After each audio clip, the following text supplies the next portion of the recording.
दोस्ती में दोस्त खुदा होता है। गौर कीजिएगा, दोस्ती में दोस्त खुदा होता है। इस बात का एहसास तब होता है, इस बात का एहसास तब होता है कि दोस्ती में दोस्त खुदा होता है। इस बात का एहसास तब होता है जब दोस्त जुदा होता है। नमस्कार, मैं मनीष स्वागत करता हूं आपको अपने इस यूट्यूब चैनल पे।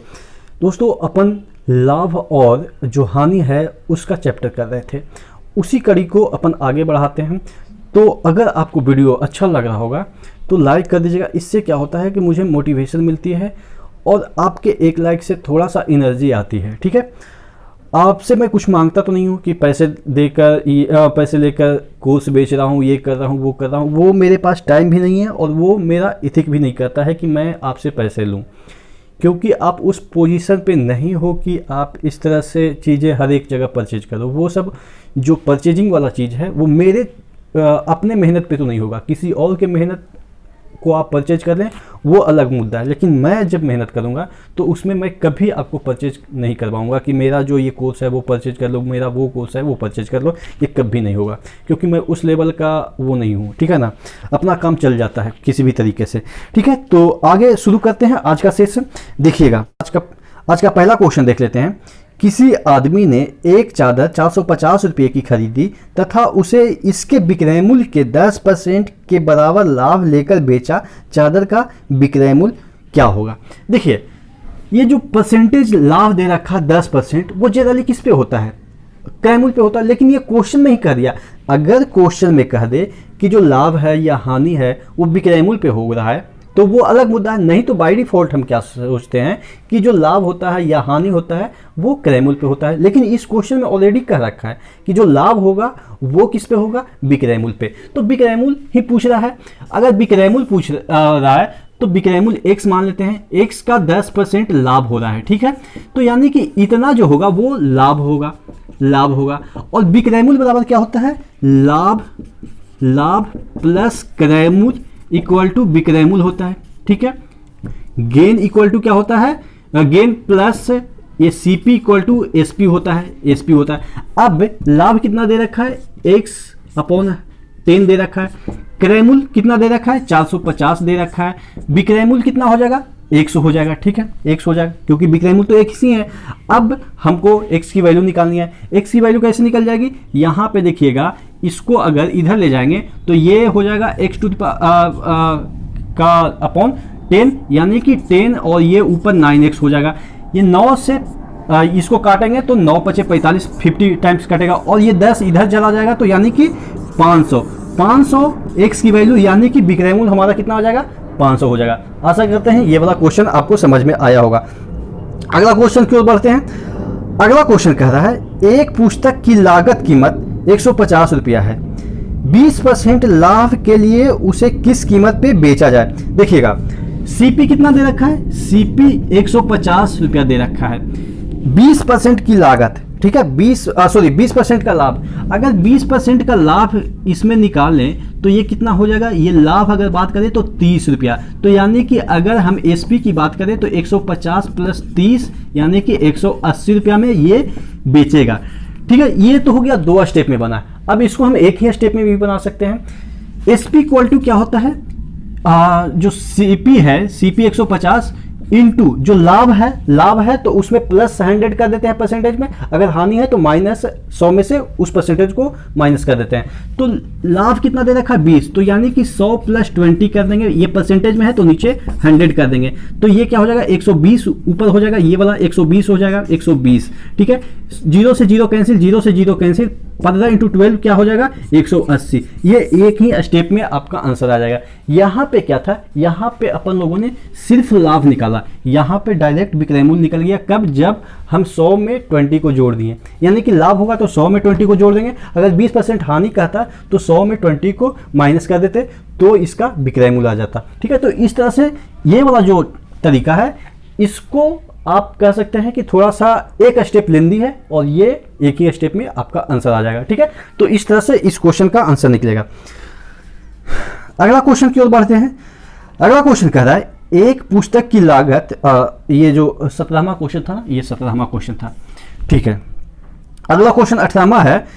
एक व्यक्ति एक वस्तु को 960 रुपये में बेचता है और 4% हानि सहता है, तदनुसार उसका क्रय मूल्य कितना था। देखिए क्रय मूल्य पे ही हानि सहेगा, क्रय मूल्य पूछ रहा है, क्रय मूल्य अपन लोग x मान लेते हैं, क्रय मूल्य x मान लेते हैं, हानि कितना हो रहा है 4%। डायरेक्ट हमको विक्रय मूल्य निकालना है तो क्या करेंगे 100 माइनस 4 कर देंगे, क्योंकि हानि हो रहा है तो माइनस कर रहे हैं, अपॉन 100 करेंगे तो ये आपका क्या हो जाएगा विक्रय मूल्य। विक्रय मूल्य कितना दे रखा है 960 में बेचता है, 960 में बेचता है। अब हमारा आंसर आ गया, ठीक है आंसर आ गया, ये कितना हो गया 96 हो गया, 96 से 96 कैंसिल और ये 00 इधर चला जाएगा तो x इक्वल टू 1000, यानी कि इस तरह से हमारा आंसर एक ही स्टेप में आ गया कि नहीं आ गया, कोई लेंदी नहीं है, ठीक है। इसी तरीके से आपको एकदम से शॉर्ट में बनाना है। अगला क्वेश्चन के ऊपर, अगला क्वेश्चन है ए एक वस्तु को बी को 20% लाभ पे बेचता है, बी उसे सी को 10% के लाभ पे बेचता है, सी उसे डी को 12.1/2% के लाभ पे बेचता है, तदनुसार डी ने 29.7 रुपया देकर जो भी है खरीदा, तो ए कितने रुपये में खरीदा होगा। देखिएगा ए का पता नहीं है तो ए को हम मान लेंगे, ये 19वां क्वेश्चन है, हाँ ए को x में मान लेंगे कि ए ने x में खरीदा होगा, ए ने। अब ए 20% के लाभ पे बी को दे रहा है, तो 20 का मतलब क्या होता है 20/100 यानी कि 1/5, यानी कि 5 का जो चीज है वो ए एक लाभ में यानी कि 6 में बेच रहा है। तो यानी कि अगर डायरेक्ट हम बात करें कि कितना में बेच रहा है, लाभ नहीं कितना में बेच रहा है, तो 6/5 इतना का मल्टीप्लाई कर देंगे तो ये कितना आ जाएगा, ये 6x/5, ये बी का क्रय मूल्य हो गया, ए इतना लाभ पे बेच रहा है। अब सी का क्रय मूल्य की बात करें, ठीक है ये तो बी का क्रय मूल्य हो गया, सी का क्रय मूल्य की बात करें तो सी को कितना में बेचा जा रहा है, बी उसको बेच रहा है 10% की लाभ, 10% का फ्रैक्शनल वैल्यू 1/10, यानी कि 10 की जो कोई भी ऑब्जेक्ट है वो एक लाभ में यानी कि 11/10 में बेच रहा होगा, तो सी को 11/10, ठीक है 11/10 इतना का 11/10 में मिल रहा होगा। सी डी को 12.1/2% के लाभ पे, 12.1 ये कितना है 2% का मतलब क्या होता है, ये किसका आधा है 25 का, और 25 का फ्रैक्शनल वैल्यू 1/4 होता है, तो यानी कि 25 का 1/4 होता है तो 12.5 का कितना हो जाएगा, ये /2 हो जाएगा यानी कि 1/8। तो ये जो C है वो D को कितना में बेच रहा होगा इंटू 9/8, तो ये D का क्रय मूल्य है, इतना D का क्रय मूल्य है, और D का क्रय मूल्य दे रखा है कितना 29.70। अब हमको सिंपली क्या करना है कि इसको आप मतलब कि इसको अगर कैलकुलेट करेंगे तो ये हो जाएगा 4 दूनी 8 और ये 3 दूनी 6, ठीक है 9 ये 27 इंटू 11 करेंगे तो ये हो जाएगा 11 27 इंटू 27, ठीक है, और ये 10 से ये वाला जो पॉइंट है वो हटा देंगे, ये वाला तो इसका कोई मतलब ही नहीं है, ठीक है, तो ये हो जाएगा 792, यानी कि ये वाला ऊपर वाला कैंसिल कर देगा इसको और ये बच गया ये, यानी कि ये इधर आंसर जाएगा तो 20 करेगा, 5 और 20 तो यानी कि 20, तो हमारा आंसर x की वैल्यू क्या आ जाएगी 20 आ जाएगी, जो कि आंसर आपका थर्ड है, ठीक है। तो इस तरह से एक ही आप देखेंगे एक ही इक्वेशन में इतना लंबा जो क्वेश्चन है एक ही इक्वेशन में हमने सोल्व कर दिया। तो ये जो तरीका है वो आप भी अपना के एक ही इक्वेशन में कोई भी चीज़ को सॉल्व कर सकते हैं। इसमें कहीं पे आपको दिखा कि मैंने 2-3 स्टेप आगे बढ़ाया, नहीं दिखा, ये सब चीज़ें सिर्फ समझाने के लिए मैंने लिखा, नहीं तो ये भी नहीं लिखता, मन में ही ये सब चीज़ें चलती है। जब आप कैलकुलेशन इतना करने लगते हैं तो आपके चीज़ें दिमाग में ही कैलकुलेट होनी चालू हो जाती है, ठीक है। अगला क्वेश्चन की ओर बढ़ते हैं। पीटर एक मेज को 450 रुपये में खरीदता है और 30 रुपया परिवहन पे व्यय करता है। यदि वह मेज को 600 रुपये में बेचता है तो उसका प्रतिशत लाभ क्या होगा। यानी कि लाभ की बात कर रहा है, क्रय मूल्य उसको दे रखा है, क्रय मूल्य में भी एक्स्ट्रा खर्चा हो गया जो कि उसके क्रय मूल्य पे ही ऐड हो जाता है, ठीक है। 450 की बात कर रहा है, 450 में खरीदा लेकिन 30 रुपया ऊपरी व्यय हो गया तो 480 रुपया उसको टोटल कॉस्ट लग गया, और बेच कितना में रहा है 600 रुपया में बेच रहा है, ठीक है। तो यानी कि 120 रुपया उसको लाभ हो रहा है कितना पे, क्रय मूल्य पे। क्रय मूल्य कितना है 480, यानी कि अगर इसका परसेंटेज निकाले तो ये हो जाएगा 12×48, यानी कि 25% का इसको लाभ हो जाएगा, ठीक है। इस तरह से एक एक स्टेप में आपको आंसर लानी है, ठीक है। अगला क्वेश्चन की ओर बढ़ते हैं। क्रय मूल्य पर लाभ की कितनी प्रतिशतता विक्रय मूल्य पर लाभ के 30% के बराबर होगा। देखिएगा यहाँ पे जो 30% दे रखा है वो विक्रय मूल्य पे दे रखा है, तो यानी कि अगर 30% की फ्रैक्शनल वैल्यू निकाले, 30% का मतलब क्या होता है 3/10 होता है। 30% का मतलब तो यही होता है, 30/100 करेंगे तो क्या हो जाएगा, ये हो जाएगा 3/10। तो यानी कि ये जो 3 दे रखा है वो लाभ दे रखा है, लेकिन ये जो 10 है वो विक्रय मूल्य पे, यानी कि ये वाला विक्रय मूल्य है, ठीक है, विक्रय मूल्य है। अब देखिए, अब पूछ रहा है कि क्रय मूल्य पे लाभ प्रतिशतता कितनी होगी।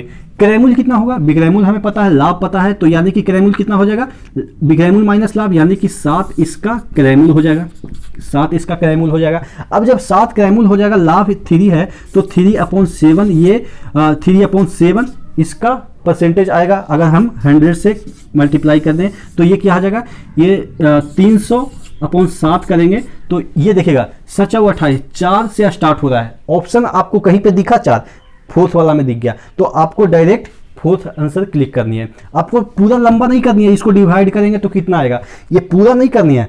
आप देखेंगे ऑप्शन थोड़ा सा आपको सपोर्ट कर रही है, तो एक स्टेप में ही आपका आंसर आ गया, इतना ही आंसर आएगा, ठीक है। तो इस तरह से आप कोई भी क्वेश्चन को ऑप्शन, ट्रिक, कैलकुलेशन सब मैच करके आपको टाइम वहाँ पे बचानी है, क्योंकि कंपटीशन है मेरे भाई। आपको यहाँ पे ये नहीं देखेगा किस स्टेप से, 10वां का जो पेपर नहीं है कि किस स्टेप से आपने इतना आंसर लाया, आप डायरेक्ट आंसर ला रहे हैं वही सफिशिएंट है, क्योंकि वहाँ पे समय आपको बचाना होता है, ठीक है। तो इस तरह से इस क्वेश्चन को करना था कि आपको शॉर्ट तरीके से अपनानी है। तो आशा करते हैं जितने भी क्वेश्चन आज मैंने कराए वो आपको समझ में आए होंगे। अगर समझ में आए हैं तो लाइक वाइक कर दीजिएगा तो बढ़िया ही होगा, नहीं तो कोई बात नहीं। इस तरह से कंटिन्यू अपन का लेक्चर होता रहेगा, ठीक है। तो नेक्स्ट वीडियो मिलते हैं, तब तक के लिए धन्यवाद।